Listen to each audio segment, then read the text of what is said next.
শুনা, মই কাকো এইবিলাক কথা নকওঁ, কিন্তু এটা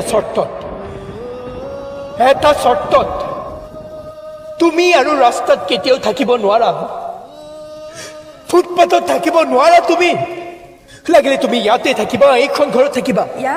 ইয়াত এইখন মোৰ ঘৰ, ইয়াত কোনো মতা মানুহ তিৰোতা মানুহ বেলেগ কোনো নাথাকে, কেৱল মই থাকো। লাগিলে মই থাকিম ফুটপাথত, মোৰ অৰিজিন ঘৰ ফুটপাথ, তুমি ইয়াতে থাকিবা। নাই মই ইয়াত থাকিব নোৱাৰিম। ইমান ভয় খাব নালাগে।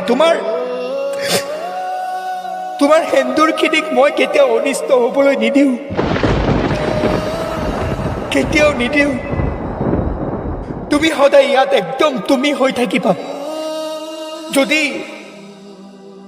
যদি কেতিয়াবা ইয়াৰ পৰা উভতিও যোৱা, তোমাৰ হাজবেণ্ডে যাতে তোমালৈ চাই ক'ব পাৰে, বাহ, বৰ পুতলাৰ দৰে ৰাখিছে দেই তোমাক, ক'তো এটাও দাগেই নাই।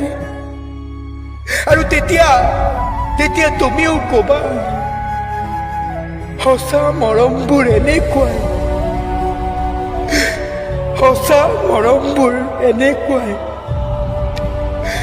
আৰু তেতিয়া ময়ো চিঞৰি কম, ঐ চা।